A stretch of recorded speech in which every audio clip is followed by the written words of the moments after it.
Bem-vindo a mais um dia da nossa leitura bíblica. Meu nome é Everton Alonso, estamos no 76º dia da leitura bíblica e antes de entrarmos eu quero pedir que você possa curtir, compartilhar, deixar ativado o sininho de notificações e comentar as suas dúvidas.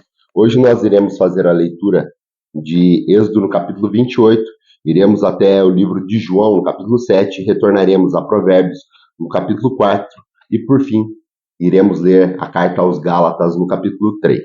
Aqui em Êxodo, no capítulo 28, nós vamos ler as orientações do Senhor Deus para Moisés, para como deveria ser as vestes sacerdotais. Diz assim as Sagradas Escrituras. Êxodo, capítulo 28. Chame seu irmão Arão e separe-o dentre os israelitas e também os seus filhos Nadab e Abiú, Eleazar e Itamar, para que sirvam como sacerdotes. Para o seu irmão Arão fará vestes sagradas, que lhe confiram dignidade e honra. Diga a todos os homens capazes, aos que dê habilidade, que façam vestes para a consagração de Arão, para que me sirva como sacerdote. São estas vestes que farão: um peitoral, um colete sacerdotal, um manto, uma túnica bordada, um turbante e um cinturão. Para que o sacerdote Arão e seus filhos me sirvam como sacerdote, eles farão essas vestes sagradas e usarão linho fino, fios de ouro e fios de tecido azul, roxo e vermelho. Faça o colete sacerdotal de linho fino trançado, de fios de ouro e de fios de tecido azul, roxo e vermelho. Trabalho artesanal. Terá 2 ombreiras atadas às suas 2 extremidades para uni-lo bem, e o cinturão e o colete que por ele é preso serão feitos da mesma peça. O cinturão também será de linho fino trançado, de fios de ouro e de fios de tecido azul, roxo e vermelho. Grave em 2 pedras de ônix os nomes dos filhos de Israel, por ordem de nascimento, 6 nomes numa pedra e 6 na outra. Grave os nomes dos filhos de Israel nas 2 pedras, como de lapidador grava um selo.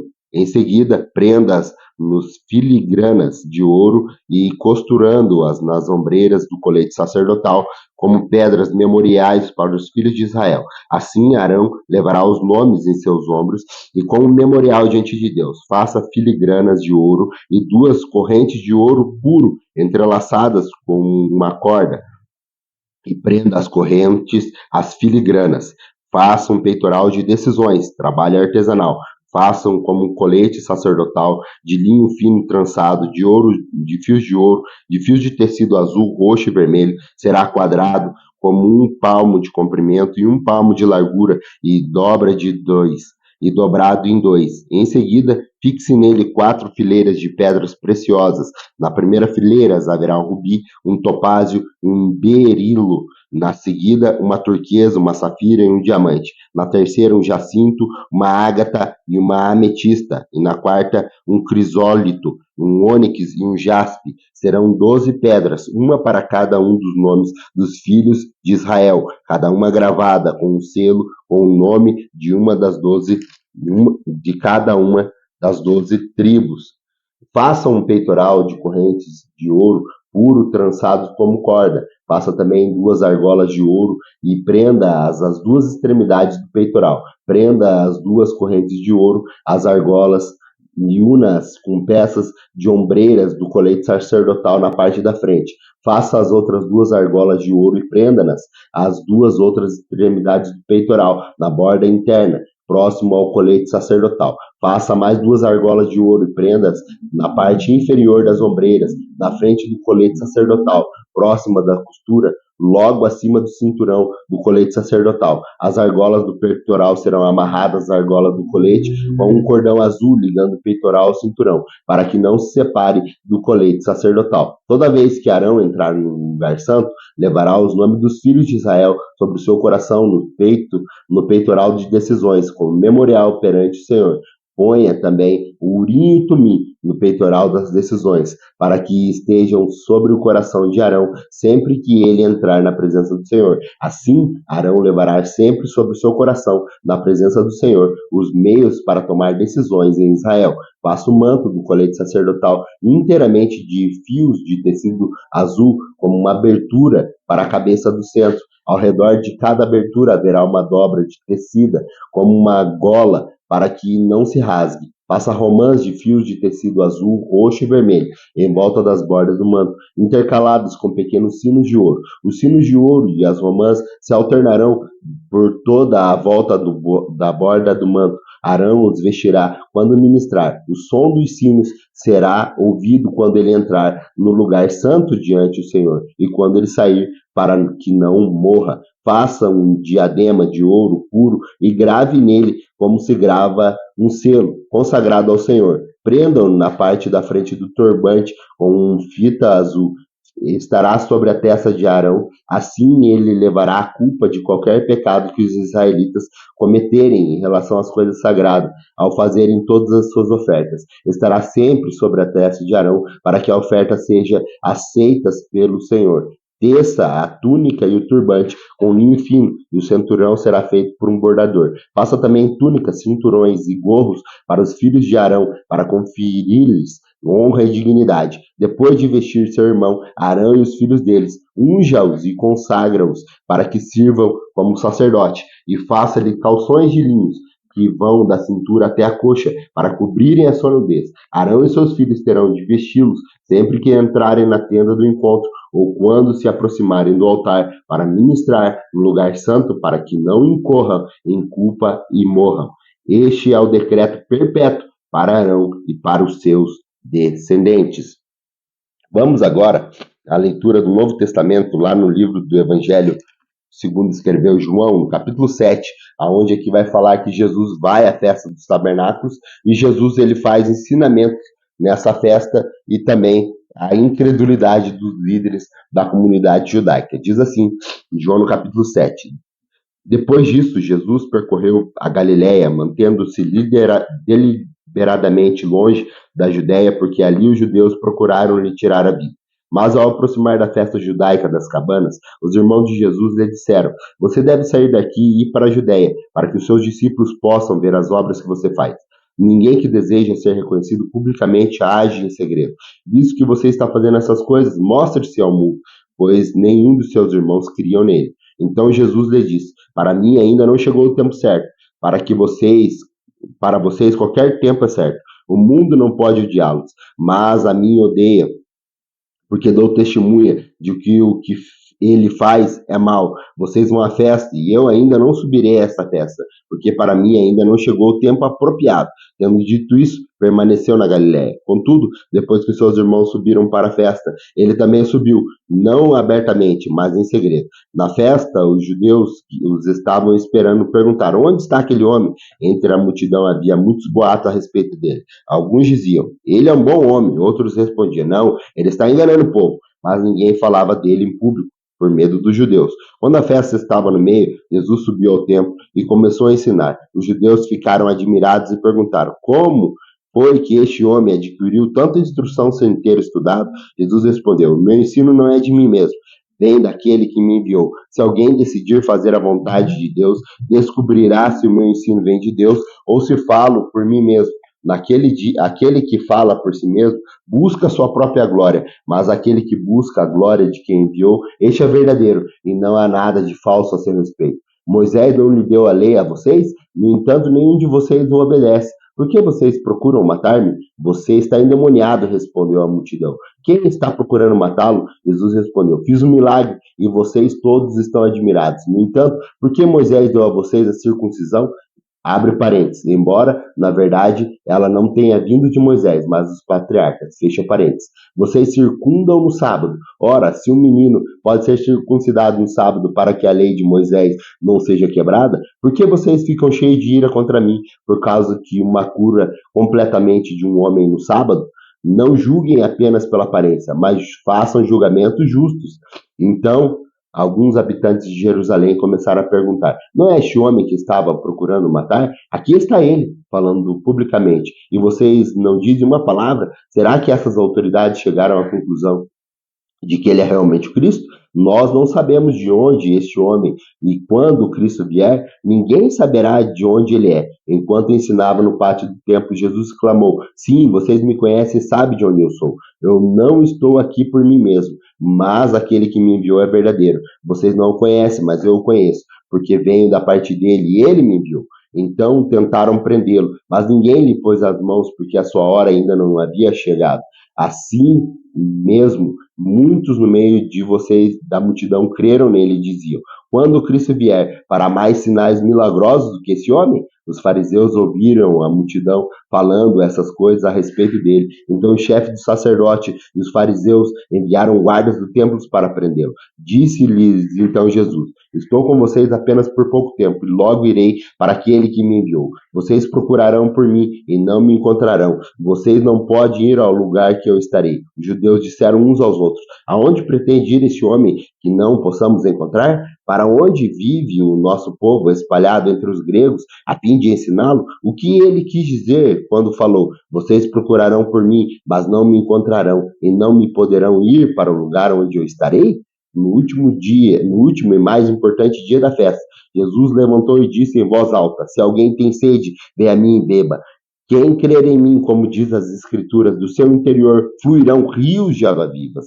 E ele estava se referindo ao Espírito, que mais tarde receberiam ao que nele cresce, e até então o Espírito ainda não tinha sido dado, pois Jesus ainda não fora glorificado. Ouvindo as suas palavras, alguns do meio do povo disseram: certamente este homem é o profeta. Outros disseram: ele é o Cristo. Ainda outros perguntaram: como pode ser o Cristo vir da Galiléia? A Escritura não diz que esse Cristo virá da descendência de Davi, da cidade de Belém, onde viveu Davi? Assim o povo ficou dividido por causa de Jesus. Alguns queriam prendê-lo, mas ninguém lhe pôs as mãos. Finalmente, os guardas do templo voltaram ao chefe dos sacerdotes e aos fariseus, os quais lhe perguntaram: por que vocês não os trouxeram? Ninguém jamais falou da maneira como aquele homem falava, e declarava aos guardas: será que vocês também foram enganados? Perguntaram os fariseus: por acaso alguém das autoridades ou dos fariseus creu nele? Não, mas essa ralé que nada entende da lei é maldita. Nicodemos, um deles, que antes tinha procurado Jesus, perguntou-lhe: a nossa lei condena alguém sem primeiro ouvi-lo para saber o que ele está fazendo? E eles responderam: você também é da Galiléia. Verifique e descobrirá que da Galiléia não surge o profeta. Então cada um foi para sua casa. Retornaremos agora ao livro de Provérbios. Hoje nós faremos a leitura do capítulo 4, onde a sabedoria ela é suprema sobre todas as coisas. E diz assim, Provérbios capítulo 4, verso 1. Ouçam, meus filhos, a instrução de um pai. Estejam atentos e obterão discernimento. O ensino que ofereço a vocês é bom, por isso não abandone a minha instrução. Quando eu era menino, ainda pequeno, em companhia do meu pai, um filho muito especial para minha mãe, ele me ensinava e me dizia: apega-se às minhas palavras de todo o coração, obedeça os meus mandamentos e você terá vida. Procure obter a sabedoria e o entendimento, e não se esqueça das minhas palavras e nem dela se afaste. Não abandone a sabedoria e ela o protegerá. Ame-a e ela cuidará de você. O conselho da sabedoria é: procure obter sabedoria. Use tudo que você possui para adquirir conhecimento e entendimento.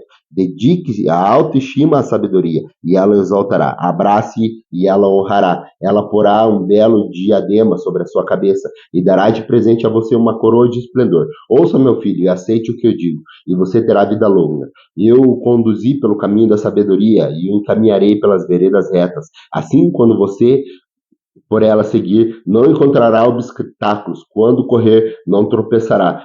Apegue-se à instrução e não a abandone. Guarde-a bem, pois dela dependerá a sua vida. Não siga pela vereda dos ímpios, nem ande pelo caminho dos maus. Evite-o, passe por ela. Afaste-se e não se detenha, porque eles não conseguem dormir enquanto não fazem o mal, perdem o sono se não causarem a ruína de alguém. Por isso eles se alimentam da maldade e se embriagam pela violência. A vereda do justo é como a luz da alvorada, que brilha cada vez mais até a plena claridade do dia. Mas o caminho dos ímpios é como as densas trevas, nem sequer sabem em que tropeçam. Meu filho, escute o que eu digo a você, preste atenção às minhas palavras, nunca percas de vista, guarde-as no fundo do coração, pois são vida para os que encontram e saúde para todo o seu ser. Acima de tudo, guarde seu coração, pois dela depende toda a sua vida. Afaste a sua boca das palavras perversas e fique longe dos lábios da maldade. Olhe sempre para frente, mantenha o olhar fixo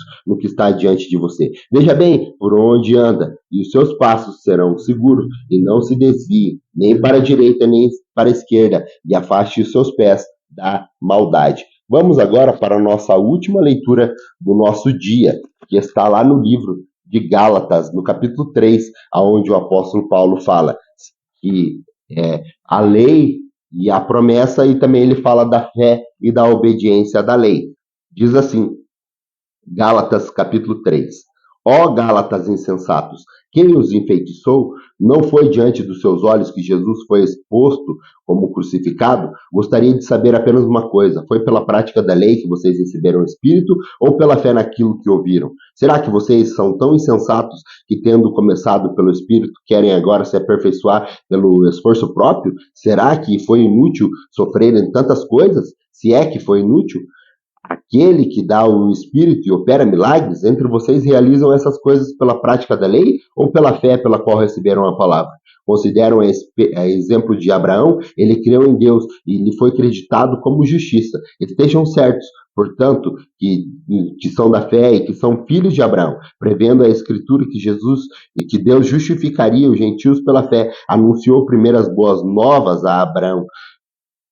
Por meio de vocês, todas as nações serão abençoadas. E assim os que são da fé são abençoados como Abraão, como um homem da fé. Já os que se apoiam na lei, a lei estão debaixo da maldição, pois está escrito: maldito todo aquele que não persiste em praticar todas as coisas escritas na lei. É evidente que diante de Deus ninguém é justificado pela lei, pois o justo viverá pela fé. A lei não é baseada na fé, ao contrário, quem pratica essas coisas, por ela viverá. Cristo nos redimiu da maldição da lei, quando se tornou maldição em nosso lugar. Pois está escrito: maldito todo aquele que foi pendurado no madeiro. Isto para que quem em Cristo Jesus, a bênção de Abraão, chegasse também aos gentios, para que recebêssemos a promessa do Espírito mediante a fé. Irmãos, humanamente falando, ninguém pode anular um testamento depois de ratificado, nem acrescentar-lhe algo. Assim também as promessas foram feitas a Abraão e aos seus descendentes. A Escritura não diz que aos seus descendentes, como se falasse de muitos, mas ao seu descendente, dando a entender que se trata de um só, isto é, Cristo. Quero dizer isto: a lei que veio 430 anos depois não se anula a aliança previamente estabelecida por Deus, de modo que venha invalidar a promessa. Pois se a herança depende da lei, já não depende da promessa, pois Deus, porém, concedeu-a gratuitamente a Abraão mediante a promessa. Qual era então o propósito da lei? Foi acrescentado por causa das transgressões, até que se viesse o descendente, a quem se referisse a promessa, e foi promulgado por meio dos anjos, pela mão de um mediador. Contudo, o mediador representa mais de um. Deus, porém, é um. Então a lei opõe-se às promessas de Deus de maneira alguma, pois se tivesse sido dada uma lei que pudesse conceder vida, certamente a justiça viria da lei. Mas a Escritura encerrou tudo debaixo do pecado, a fim de que a promessa, que é pela fé em Jesus Cristo, fosse dada aos que creem. Antes que viessem essa fé, estávamos sob a custódia da lei, nela encerrados, até que a fé haveria de vir fosse revelada. Assim, a lei foi o nosso tutor até Cristo, para que fôssemos justificados pela fé. Agora, porém, tendo chegado à fé, já não estamos mais sob o controle do tutor. Todos vocês são filhos de Deus, mediante a fé em Cristo Jesus, porque os que em Cristo foram batizados, de Cristo se revestiram. Não há judeu, nem grego, nem escravo, nem livre, nem homem, nem mulher, pois todos são um em Cristo Jesus. E se vocês são de Cristo, são descendentes de Abraão e herdeiros segundo a sua promessa. Muito obrigado pela tua companhia mais um dia. Te aguardo amanhã para mais um dia da nossa leitura bíblica, se assim Deus nos permitir. Que a paz do Senhor alcance o teu coração.